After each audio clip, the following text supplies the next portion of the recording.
एक आदमी की लाश समुद्र में तैर रही थी। समय करीब करीब 2500 साल पहले और जगह ग्रीस। और क्या गलती थी उसकी?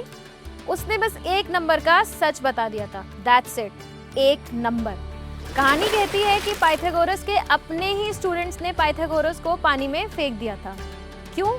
क्योंकि उसने एक ऐसी बात पकड़ ली थी जो उनके पूरे भरोसे को हिला देने वाली थी। और वो नंबर आज भी आपकी मैथ्स की बुक्स में है।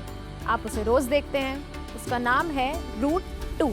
अब घबराइए मत, इसे आगे समझते हैं, लेकिन उससे पहले आप हमारे चैनल को सब्सक्राइब कर लीजिए। आपका एक क्लिक हम जेनजी को और मोटिवेट करेगा अपने ही कल्चर को और गहराई से समझने।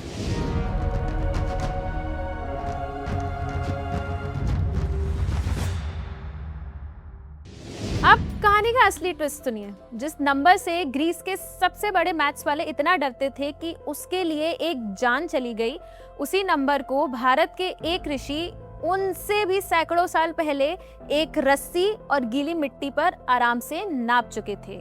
उनका नाम था महर्षि बौधायन। और ये नाम आपको किसी किताब में नहीं मिलेगा। Welcome to Rishi to research. आज हम यही राज खोलेंगे कि इतिहास ने एक ऋषि का नाम मिटाकर ये सब किसी और के नाम क्यों कर दिया।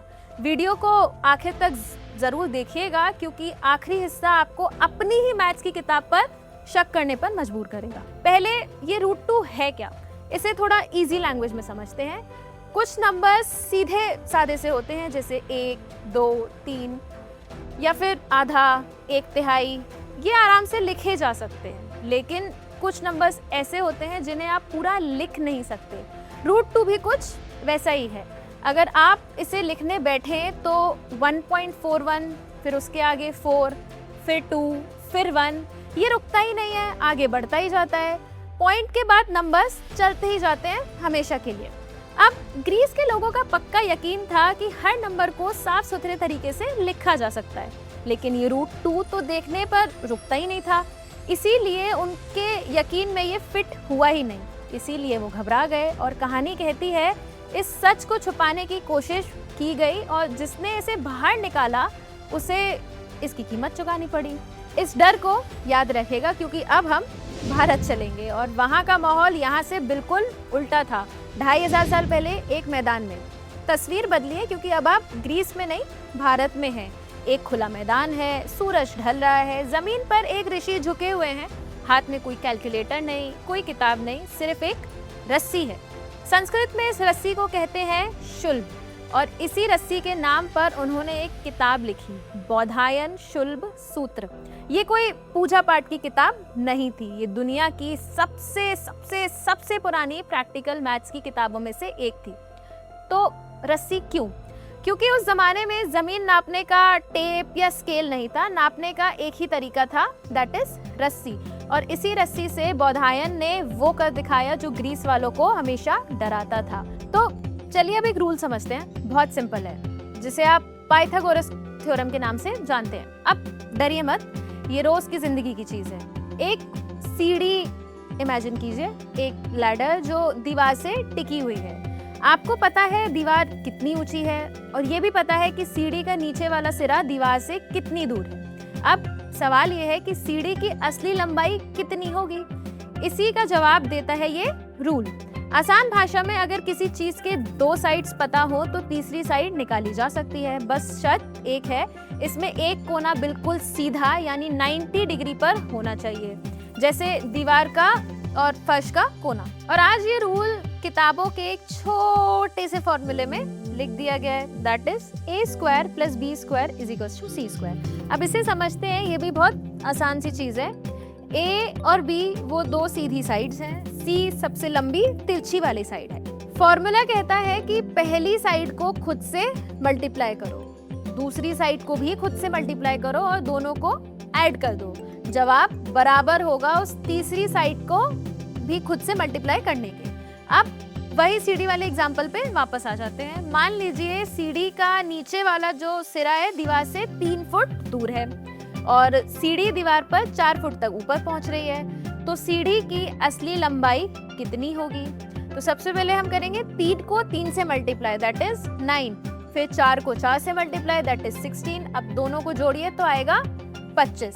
अब वो नंबर ढूंढिए जो खुद से मल्टीप्लाई करने पर 25 दे, दैट इज 5। यानी सीढ़ी आपकी 5 फुट लंबी है। बिना नापे सिर्फ बाकी 2 नाप से निकल आया। यही जादू है इस रूल का। और यही बात महर्षि बौधायन ने अपनी किताब में लिखी थी संस्कृत के इस श्लोक में। इसका मतलब वही है कि तिरछी लाइन पर बना स्क्वायर बाकी 2 साइड पर बने स्क्वायर के जोड़ के बराबर होता है। अब ध्यान दीजिए, पाइथागोरस का जन्म हुआ था करीब 6ठी ईसा पूर्व में और बौधायन उससे भी सैकड़ों साल पहले के माने जाते हैं। मतलब ये रूल पहले भारत में लिखा गया, नाम बाद में किसी और का हो गया। और ये सिर्फ जोश की बात नहीं है, आज बड़े बड़े मैथ्स के जानकार भी मानते हैं कि इस रूल का सबसे पुराना रिटन फॉर्म भारत की इसी किताब में मिलता है। तो अब असली सवाल ये है कि बौधायन को आखिर इसकी जरूरत पड़ी क्यों थी? क्या वो सिर्फ दिमाग लगा रहे थे? तो आंसर इज नो। उनके सामने एक बहुत रियल प्रॉब्लम थी उस टाइम पे। पुराने जमाने में ना एक नियम था, हवन या यज्ञ की वेदी बनाने का नियम। यानी वो जगह जहाँ आग जलाई जाती थी। हर पूजा के लिए इसका शेप अलग होता था, कोई चौकोर, कोई गोल, कोई पंछी की तरह फैला हुआ। लेकिन एक जो चीज़ थी वो पक्की थी कि वेदी का जो साइज होगा यानी जो एरिया होगा वो हमेशा बराबर होना चाहिए। अब इस बात को थोड़ा सा सोचिए और इसे एक एग्जांपल से समझिए कि से आपके पास एक गोल रोटी है और अब उसका साइज बदले बिना आपको उसे चौकोर शेप में बदलना है, लेकिन उसमें आटा बिल्कुल ही सेम अमाउंट में आना चाहिए जितना गोल में आ रहा था। देन चौकोर में भी आपको सेम अमाउंट में आटा चाहिए। क्या आप कर पाएंगे बिना किसी कैलकुलेटर के? ये इतना मुश्किल सवाल है कि आज मैथ्स में इसका एक नाम है, गोल को चौकोर बनाना, और इसे दुनिया की सबसे कठिन पहेलियों में से गिना जाता है। लेकिन बौधायन ने सिर्फ एक रस्सी और कुछ लाइन से गोल को चौकोर और चौकोर को गोल में बदलने का तरीका लिख दिया था। तो अब जरा इस रूल के आपके रियल लाइफ एप्लीकेशंस भी देख लेते हैं। जरा अपना फोन निकालिए और गूगल मैप्स खोलिए। व्हाट डू यू थिंक कि वो सिर्फ आपको रास्ता दिखाते हैं? नो, वो पहले सैटेलाइट से आपकी और आपकी डेस्टिनेशन के बीच की सीधी दूरी नापते हैं, वही 2 पॉइंट्स के बीच की दूरी। अब आपने ऊंची ऊंची बिल्डिंग्स तो देखी होंगी। अब जरा सोचिए कि अगर उसके एक हिस्से की लंबाई थोड़ी सी भी गलत हो जाए तो पूरी की पूरी बिल्डिंग कमजोर पड़ सकती है। उसे यही रूल सही रखता है। अब सोच रहे हैं तो एक रॉकेट भी सोच लीजिए, वो सीधा ऊपर नहीं जाता, वो हर सेकेंड अपना एंगल बदलता रहता है। कंप्यूटर हर पल हिसाब लगाता है अभी रॉकेट कहाँ है, टारगेट से कितना दूर है, वही दूरी नापने वाला हिसाब। और आपकी पसंद की गेम्स लाइक पबजी, जीटीए, इनका गेम हर सेकेंड लाखों बार 2 चीज़ों के बीच की दूरी नापता है। अगर ये दूरी गलत हो जाए तो कैरेक्टर हवा में तैरने लगेगा, गोली गलत दिशा में जाएगी और पूरा गेम बिगड़ जाएगा। फिर आप विनर विनर चिकन डिनर नहीं कर पाएंगे।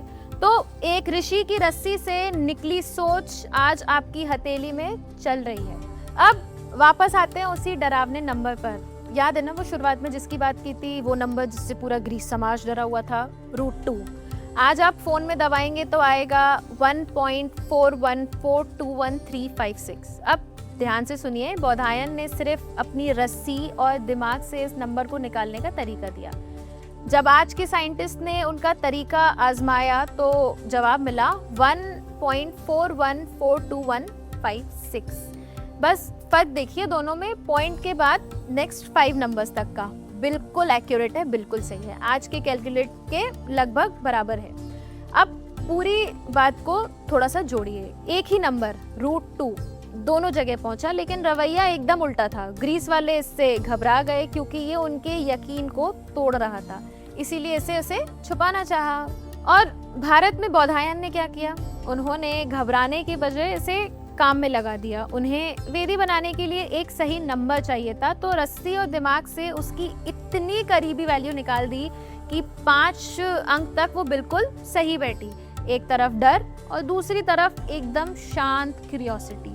यही असली फर्क था। अब सोचिए, ये पुरानी बात नहीं है। आज इंटरनेट की सिक्योरिटी, आपके बैंक के सीक्रेट कोड्स, इन सब में ऐसे नंबर्स की सही वैल्यू बहुत ज़रूरी है।